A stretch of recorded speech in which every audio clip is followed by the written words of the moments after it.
زندارو سب سے پیشتر ہمارے آقا نامدار امام الزمان مالک دو جہان نور خدا بن برحق نور مولانا شاہ کریم الحسینی حاضر امام کے مبارک نام پہ صلوات پڑھیے۔ اللہم صلی علی محمد و آل محمد۔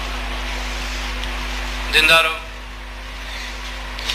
کچھ عرصے پہلے میں نے آپ کے سامنے ایک واعظ کیا تھا جو ایک کتاب پر مبنی تھا، ڈاکٹر دیپک چوپڑا کی کتاب 7 اسپریچول لاز آف سکسیس، یعنی کامیابی کے 7 روحانی اصول پہ میں نے آپ کے سامنے بات کی تھی۔ آج میں ایک اور کتاب کے حوالے سے آپ کے سامنے بات کرنا چاہتا ہوں، اور اس کا جو عنوان ہے وہ روحانی بیداری ہے۔ ہم اپنے وجود کے اندر روحانی تبدیلی اور روحانی چینج کس طریقے سے لا سکتے ہیں، اس کے بارے میں کچھ باتیں ہیں جو آج میں آپ کے سامنے پیش کروں گا۔ اس کتاب کے جو رائٹر ہیں وہ ڈاکٹر وین ڈبلیو ڈائر، ان کی بہت سی کتابیں ہیں۔ وین ڈبلیو ڈائر ایک مشہور رائٹر ہیں اور اتفاق سے ڈاکٹر دیپک چوپڑا کے ساتھ ہی بہت سے کانفرنسز اور ٹاکس یہ اٹینڈ کرتے ہیں اور لیکچر دیتے ہیں۔ ان کی جس کتاب پر آج میں بات کروں گا وہ کتاب ہے کہ you will see it when you believe it. جب آپ اس پر ایمان رکھیں گے تو آپ کو یہ نظر آئے گا۔ عام طور پہ لوگ کہتے ہیں کہ you will believe it when you see it, کہ جب آپ دیکھیں گے تو آپ کو یقین آئے گا۔ یہ کہتا ہے کہ جب آپ یقین رکھیں گے تو آپ کو نظر آئے گا۔ اس کی کچھ کتابیں ہیں جن میں your erroneous zones, sky is the limit, pulling your own strings, یہ ساری جو کتابیں اس کی ہے وہ ہمارے سوچ سے، ہماری تھنکنگ کے ساتھ، ہمارے خیالات کے ساتھ تعلق رکھتے ہیں۔ اور آج جو بھی بات ہم کریں گے، چونکہ جب بھی ہم روحانیت کی بات کرتے ہیں، روحانی چینج، روحانی تبدیلی یا ٹرانسفارمیشن جسے کہتے ہیں، ہم اپنے وجود میں یہ جو ہمارا وجود ہے، ہمارا جسم ہے، یہ فارم ہے، صورت ہے، ظاہر ہے۔ جب ہم تبدیلی کی بات کرتے ہیں، ٹرانسفارمیشن کی بات کرتے ہیں، اس کا مطلب کہ ہم اس فارم سے، ظاہر سے، جسم سے باہر نکل کر، جسم سے الگ ہو کر ہمارا جو اپنا اصل وجود ہے اس کو دیکھ سکیں، پہچان سکیں اور سمجھ سکیں۔ تو اس کے لیے ہمیں ہمارے سوچ میں تبدیلی لانے کی ضرورت ہے، اور ہماری تھنکنگ میں، ہمارے سوچ میں ہم سے کہاں کہاں غلطیاں ہو رہی ہیں، اور ہمیں کس طریقے سے صحیح زاویے پہ سوچنا چاہیے، اس کے بارے میں اس کتاب میں بات کی گئی ہے۔ یہ بھی اتفاق کی بات ہے کہ اس کتاب کے بھی 7 چیپٹر ہیں۔ جس طرح 7 اسپریچول لاز آف سکسیس جو کتاب میں نے آپ کے سامنے پیش کی تھی، اس کا تو ہیڈنگ ہی یہ تھا کہ کامیابی کے 7 روحانی قانون۔ اس کا کوئی ایسا ہیڈنگ نہیں ہے، مگر اتفاق ہے کہ اس نے اس کتاب کو جو ڈیوائڈ کیا ہے اس میں 7 چیپٹر پہ اس نے بات کی ہے۔ ہر چیپٹر میں ایک عنوان پہ، ایک فلسفی پہ اس نے ڈسکس کیا ہے، ایک اصول بتایا ہے، اور اس میں کس طریقے سے ہم اس کو عملی جامہ پہنائیں۔ صرف فلسفیکل باتیں کر دینا کافی نہیں ہے، ہم اپنی زندگی میں اس کو پریکٹیکل شیپ کیسے دیں، عملی جامہ کیسے پہنائیں، کیا کریں، ہم کیا سوچ رہے ہیں، اب اس کو بدل کے، چینج کر کے کس طرح سوچنا چاہیے، اس کے لیے ہم کیا کر سکتے ہیں۔ مجھے یقین ہے کہ اس لیکچر کے اختتام پہ یقیناً ہمارے اندر تھوڑی سی بیداری پیدا ہوگی کہ ہم اپنی ذات کی طرف تھوڑی سی توجہ دے سکیں، اور جو اصول یہاں پہ ہمیں بتائے گئے ہیں ان میں سے کسی ایک کے اوپر بھی ہم تھوڑا سا ایک دھیان ہو کر اس کو اپنی زندگی میں عملی جامہ پہنانے کی کوشش کریں گے۔ ہم سب جانتے ہیں کہ ہماری جو اصل ہے، ہمارے وجود کی جو بنیاد ہے وہ روح ہے، نہ کہ جسم۔ عام طور پر جو کچھ ہو رہا ہے وہ ہم یہ سمجھ رہے ہیں کہ ہم جسم ہیں، ہم جسمانی وجود رکھتے ہیں اور ہم روحانیت کا تجربہ کرتے ہیں. جیسے ہم 23 گھنٹہ دنیا کو دیتے ہیں چونکہ وہ بڑا اہم ہے، 1 گھنٹہ روح کو دیتے ہیں، عبادت کو دیتے ہیں کیونکہ بیچاری کو اتنا ہی ٹائم چاہیے. یہ سب سے بڑی بنیادی غلطی ہے، چونکہ ہم نے یہ سمجھا ہے کہ بنیادی طور پہ ہم جسم ہے اور ہم روحانی تجربہ کرتے ہیں، حالانکہ اصلاً ہم روح ہیں. ہمارا جو اصلی وجود ہے، ہماری جو 99% جو ہماری دنیا ہے، جو ہماری زندگی ہے، وہ باطنی ہے، وہ روحانی ہے، اور 1% ہے جو یہاں کی ہے، دنیا کی ہے. اگر یہ خیال ہم اپنے اندر اجاگر کر سکے کہ سب سے پہلے تو لوگ پوچھتے ہیں میں کون ہوں، میں کیا ہوں، اگر ہم یہ فرق کر سکے کہ کیا ہم بنیادی طور پر جسم ہے، ہماری اصل جسم ہے یا روح ہے، اور اگر اس کا سوال ہم جواب دے سکے کہ بنیادی طور پہ ہم روح ہے نہ کہ جسم، کیونکہ جسم ہمیں ملا ہے، جسم ختم ہو جائے گا، اس جسم کے ملنے سے پہلے بھی ہم تھے، اس جسم کے ختم ہونے کے بعد بھی ہم رہیں گے. تو پتہ چلا کہ ہماری جو اصل ہے وہ روح ہے. جسم وہ چیز ہے جس میں ہم تمام حیوانات کے ساتھ مشترک ہے. دوسرے تمام حیوانات جسمانی طور پہ جو کچھ بھی کرتے ہیں ہم بھی کرتے ہیں، تو ہمیں اس میں کیا امتیازی مقام حاصل ہے؟ کچھ بھی نہیں ہے. ہمیں اگر امتیازی مقام حاصل ہے مخلوقات میں تو ہماری روح کی وجہ سے ہے. تو جب ہم اپنے جسم سے الگ ہو کر اپنے جسم کی اہمیت کو کم سے کم تر کر کے اگر ہم اپنی روح کو جان سکے اور پہچان سکے تو ٹرانسفارمیشن کے لیے، یعنی ہماری روحانی بیداری اور روحانی تبدیلی کے لیے یہ ہمارا پہلا قدم ہوگا. تو اس اصول کو اپنانے کے لیے ہم کیا کر سکتے ہیں؟ سب سے پہلی بات یہ ہے، جس طرح ہم بیت الخیال میں بیٹھتے ہیں، خیال کی دنیا میں بیٹھتے ہیں، تو ہم جانتے ہیں یہ باطن کی دنیا ہے. تو ہم اپنے آپ کو بجائے ایک ظاہری مخلوق کے طور پر ایکسپٹ کرنے کے اپنے آپ کو ایک باطنی چیز کے طور پہ سمجھیں. اور یہ جو ہم اپنے اوپر ڈفرنٹ لیبلز لگا کے پھرتے ہیں نا، ہو سکے اتنے اپنے لیبلز نکال ڈالیں. ہماری مالی، ذاتی، لسانی، سوشل بہت سے لیبلز ہیں نا. میں غریب ہوں یا امیر ہوں تو میرے پہ ایک لیبل لگا ہے، غریب ہے، پیسے والا ہے، تو اگر میں پیسے والا ہوں تو میں غریب سے الگ ہوں. بھائی زبان کون سی بولتا ہے؟ اردو بولتا ہے، کچھی بولتا ہے، گجراتی بولتا ہے، انگریزی بولتا ہے. تو جو زبان بولتا ہے اور جو زبان نہیں بولتا اس سے ہم الگ ہونے کا لیبل لگاتے ہیں.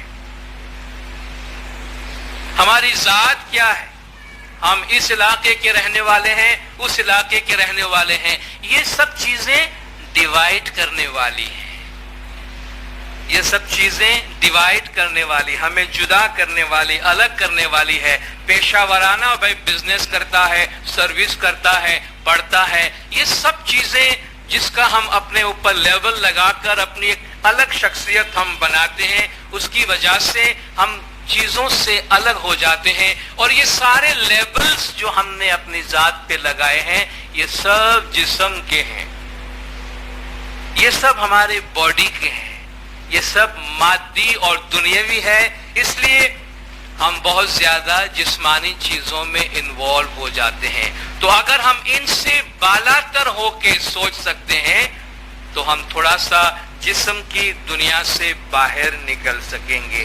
جہاں تک ممکن ہو، جس طرح دیپک چوپڑا نے بھی کہا تھا، یہ بھی کہتا ہے میڈیٹیشن کی پریکٹس کریں. خاموش جگہ پہ بیٹھ کر، اکیلے بیٹھ کر، تنہا بیٹھ کر ایک دھیان ہونے کی کوشش کرے، اپنے باطن کی طرف جھانکنے کی کوشش کرے اور اپنی ذات سے محبت کریں. اپنی ذات سے محبت کریں. اس کا مطلب یہ نہیں کہ سارے دنیا سے نفرت کریں، سارے دنیا سے محبت کریں، لیکن اپنی ذات کی قدر کریں. ہم میں سے ہر ایک خدا کی نور کا ذرہ ہے. ہم میں سے ہر ایک روح ہے اور یونیک ہے اپنی جگہ پر. اس لیے اپنی اس یونیکنیس کو ایکسپٹ کرے اور اپنی ذات کی جو قدر و قیمت ہے اس کو پہچانے اور خامخواہ اپنی ذات کو پنش نہ کرے. اپنی ذات سے بھی کہیں کوئی غلطی ہو جائے تو اپنے آپ کو بھی معاف کرنا سیکھیں اور اپنی ذات کے ساتھ اچھے تعلقات بنانے کی کوشش کریں. جو دوسرا اس کا اصول ہے وہ ہے خیالات. یہ کہتا ہے تھاٹس، سوچ. جس طرح پہلے میں نے عرض کی کہ ہمارے وجود کی بنیاد باطن پر ہے. اگر ہمارا وجود باطنی ہے تو جو خیالات کی دنیا ہے وہ باطنی دنیا ہے.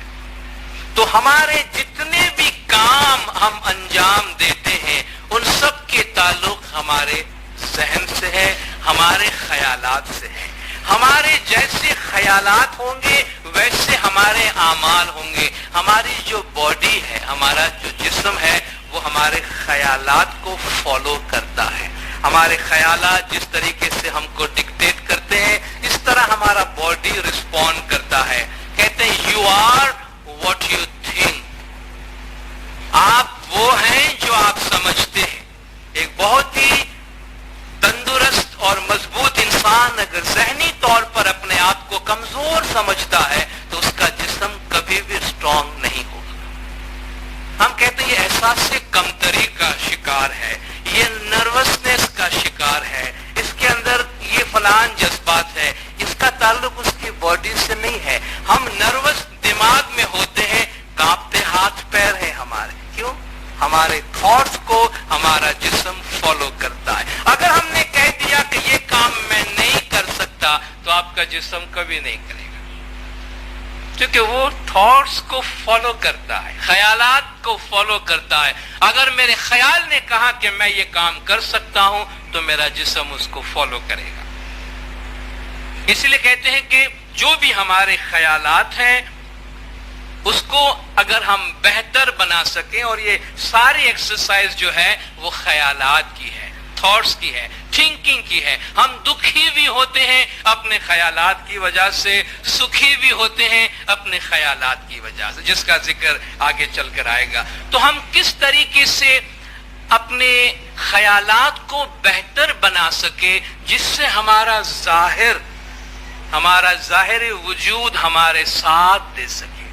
وہ کہتا ہے اس میں سب سے اہم چیز جو ہے وہ تصورات ہے، ویژولائزیشن. آپ اپنے آپ کو جس طرح تصور کریں گے آپ ویسے بنیں گے.